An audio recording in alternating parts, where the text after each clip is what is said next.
Hello, everybody. This is Karyl Morris from the Image Impact Group. And guess what we're doing today? We are doing the first inaugural? I don't know if that's the right word, but that's the word we're using today. The first Who's Who, the franchise edition. And I could not think of a more fun person to do this with than Juliet Diiorio from Threshold Brands. So, Juliet, thank you so much for joining me. Karyl, thank you so much for having me. I'm honored to be your inaugural first. If you were wrong, I'm wrong too. So There you go. That's how we're first guess. rolling. That's how we're rolling. So, one of the things I wanted to do was really give a platform, first of all, to have a good time, but to have a good time with some strategy packed in there too, and learn the franchise space. I'll be honest that franchising was new to me about 4 years ago. I just didn't really have any experience with it. And I started working with a franchise consultant and quickly learned that this is just such a phenomenal way to own a business. And had I known what I know now, then I might have gone the franchise route, very honestly. So, without further ado, I tell me, Juliet, first of all, and tell the audience a little bit about you because you've got a really interesting background from being in the military to then moving into franchising. What was that like and how did that work for you? Well, there was a lot of big steps in between. So I was in the Army about 150 years ago, feels like. I was a Russian linguist in the Army back the last time we thought the Russians were bad. And when I got out of the military, kind of a long story, but I ended up going into the staffing and the executive search business. And I spent about 13 years in that industry and loved it. And Yeah. like anything else, loved it until I didn't. Uh, Yeah.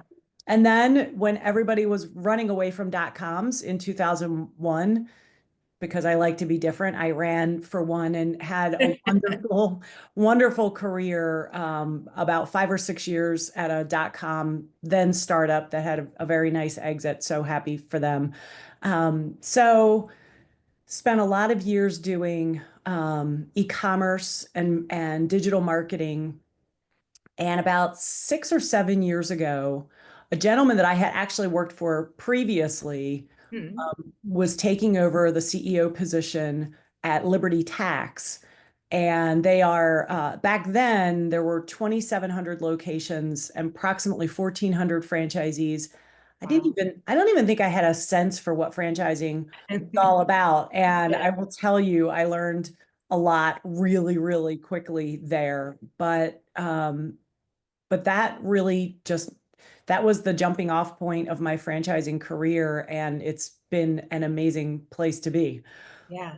It seems like the more people that I talk to, the more I hear the same stories that you just told and I kind of alluded to as well, is that maybe you had no inkling, no idea, no interest, but then once you're exposed to it, it's like, wow, like this is actually brilliant.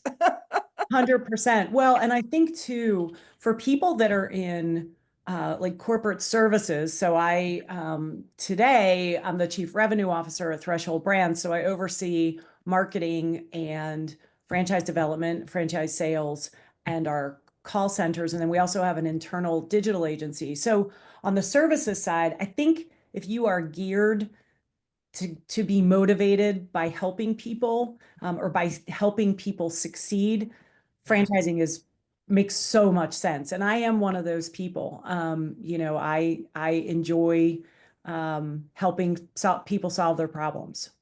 I love that.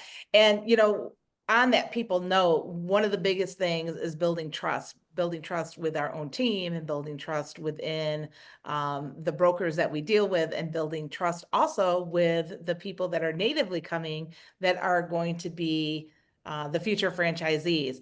How would you say that that trust building and that visibility component has benefited you in this role that you're in now?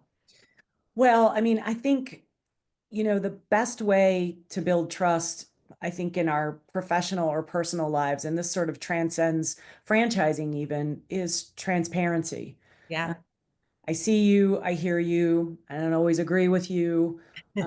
But you know, and I think corporate structures have a tendency to either maybe not ignore, but sort of overlook things that might be a big deal to their Mhm. internal clients because it's uncomfortable to deal with. And so for me, very much, I very much just get out in front of it and have the hard conversation up front. And I find that that goes a long way in to building trust with franchisees, with employees, Yes. with my bosses, you name it. Yeah, yeah, I love that. What role would you say that visibility, whether it's online or at conferences, what role do you think that plays in the success of your employees and the future franchisees? I think that visibility as it relates to either content or thought sharing Mhm.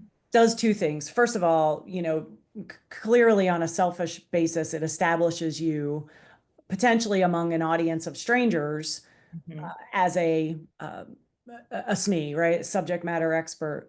But I also think that having that role or taking that seriously sets the example for your employees to sort of see how that works, Yeah. and then they begin to do similar things, share similar thoughts and helpful hints.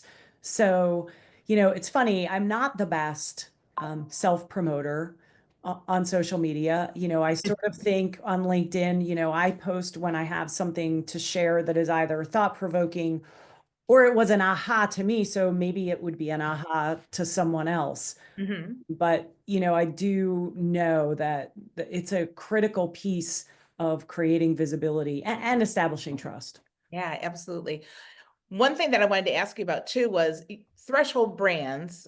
For those that are not familiar with Threshold, Threshold is home services, and you have a group of home service franchises. I would love for you to talk a little bit more about that and why, if you're a franchisee looking for potential opportunity, why would going to a home services brand family, if you will, why is that such a good opportunity versus maybe something else, maybe like a B2B or consulting or what have you? So it's funny, when I was recruited for this position, I was like, I don't know anything about home services. I mean, I don't even know how to fix things in my own home. And, I'm not going to be a good leader of marketing for, Yeah, people that are entrenched in this business. right. Clearly, and I'm sure it's kind of intuitive that that was really not the case. However, one of the reasons why I quickly fell in love with home services is when I came here, it was the end of the pandemic. It was Mm. mid 2023. And it's very interesting. Home services did incredibly well during the pandemic. Now, we're not going to have a pandemic, another one. I'm knocking on wood Yes. right now. But I will say that from a candidate perspective, prospective franchisees, we find that there really isn't a bad time either economically or socially to start a home services business. Many of these businesses have recurring revenue. So think of a pest control company. We have one. So, you have a pest control company monthly, quarterly, whatever. We have a maid service, same thing, recurring revenue. But also, many of our brands are necessities. Think of plumbing and heating or mold remediation. So, I think just from a business relevance perspective, home Yeah. services is a wonderful, and not to throw food or fitness or anything else under the bus. I mean, I think those are all wonderful verticals, but I have a particular affinity for home services because I feel like it is resistant to a lot of external forces. Yeah, I appreciate that too. And one thing that also comes to mind is that they're complementary services too. So how often do you get franchisees that will maybe start with Maid Pro and then they move over to, Men in Kilts or Sir Grout? Maybe Sir Grout would be even a better one, right? Because, the maid service went in, they took a look at what the bathroom looks like, and now they can recommend it over to, your brother or sister company. 100%, and great question. So, over the last couple of years, we have seen what I would consider a surge. Mathematically, Mhm. potentially doesn't look like a surge, but previously we didn't have a lot of cross pollination. Partly that was because Threshold acquired many of these franchisors over time. So, Hmm. the marination period of being in the family was still sort of taking root, but we have seen great interest. For instance, our insulation brand, Hmm. these guys are buying the mold remediation concept. Huh? Many of the insulation franchisees have had interest in heating and air conditioning and plumbing. So, to your point, very complementary. There are several Made Pro franchisees that also own a Men in Kilts, which is the gutter and window cleaning concept. So, we love the idea of stacking. We encourage it. As my boss, Ted, our CEO, always says, you can grow by sticking with one brand and buying lots of territory, or you can Yeah. grow by sticking in your territory and stacking brands. Yeah. I personally, I think the vertical is so great because once you, again, reputation and recommendation Yes. management, I mean, that's just, wow. I mean, that's low hanging fruit to me. Well, Yeah. and I feel like we buy from people. Yes, we buy from brands, but the reality is you're sticking with a provider because Mhm. of the job they do or the trust that they've established with you. So Right. our great franchisees just have very loyal customers. And if you own the installation business, that might be a one-time deal, a one-time install, but you made this great connection with the customer. Why not, have other services to offer them? Yeah, absolutely. And how often do you have somebody come in thinking that they want to buy one thing and they end up buying something else within your brand family? That too has evolved over time. And I think partly it's because we have evolved how we approach franchise sales. It used to be pretty siloed, and candidate came in for brand A and they just went through the whole process with brand A. And I'm thrilled to say that we have really evolved our thinking. And now it's more of you're interested in threshold. Even if you came in, say, for the heating and air concept, Right. want you to be exposed to all of our brands, if not just for today, but down the road. Yeah, yeah. Is there a benefit also? So let's say you're going to do the stacking, right? So you're going to do May Pro and then you want a window washing. What's the advantage of staying within the brand, within threshold brands rather than a competitor? And, it's still window washing, but you're going to a different brand family. What's the benefit of staying within threshold? Well, first and foremost, I mean, I think there's just economy of not even scale, but effort. We can keep things. You might have two different CRMs, really depends on the brands, but your marketing teams are in lockstep with each other. And so they are developing co-branded materials for you. So I think the co-branding really is a huge opportunity. It's a huge advantage that you might not have if you bought a brand, from another parent company. Yeah, yeah. Awesome, awesome. One last question for you. What is one piece of advice that you would give to somebody that is looking to get into the franchising space, whether on a corporate level, like you did, unbeknownst to you, here you are, or get in and on the as a franchisee? What would you say to them to help them build their reputation within the industry itself? So for someone that's looking to get into franchising in a support, as a work for a franchisor, Hmm. I would say follow and engage with the thought leaders. They're easy to find on LinkedIn. Join a few groups. I have been so grateful for the veterans in this industry because they're easy to find. Their content is amazing. They're very approachable at events, and I've just learned a lot. It's funny being this age and still feeling like a student, but I Yeah. am. So, that's the first piece. And then as it relates to franchisees, boy, we probably don't have enough time for this, but I think that franchisees have such a unique opportunity because 9.5 times out of 10, they live in the community that they serve. Mhm. So your personal branding as a business owner is the number one thing that should be bringing you leads. Yes, you should be spending money on advertising and you should be going to BNI meetings and things like that. But at the end of the day, you have an incredible opportunity to tell your community, I am you. My kids go to school with your kids. I go to your church. I see you at the Kroger every Saturday.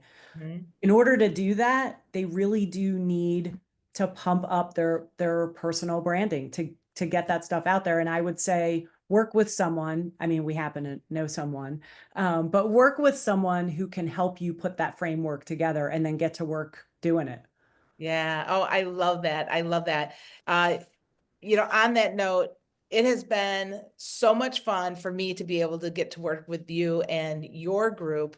And I will tell you, anybody out there, they are special. You guys are a very special team. I got the chance to work with the development team on a project, and it was so much fun. When we were saying goodbyes, I legit did not want to leave. I just wanted to stay and talk more. But Love they it. kicked me out of the Airbnb.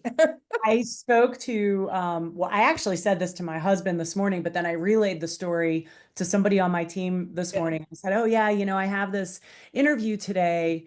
And my husband said, oh, tell me about it. And I told him about it. And I said, this woman lives in Detroit. I know that if we were neighbors, we would be friends because Oh, you, yes. you know, you are, it's very real with you and authentic. And that's what this is all about. I mean, that's what personal Yeah. branding is all about. It's not about saying the right thing at the right time or it's authenticity and you have that in spades. So right Oh, back at you. I love working with you. oh, thank you so much, Juliet. Well, it has been a complete pleasure.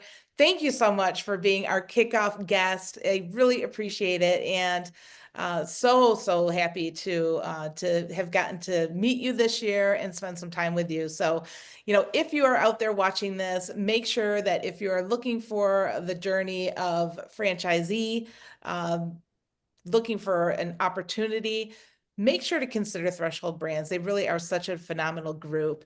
And if you are in the franchise space and you are looking for more connections and people that believe in the collective as a whole and camaraderie, Juliet is definitely one of those people. So thank you, my friend. I appreciate you, and we will see you another time. Sounds great, Carol. Thank you. Thanks. Bye-bye. Bye.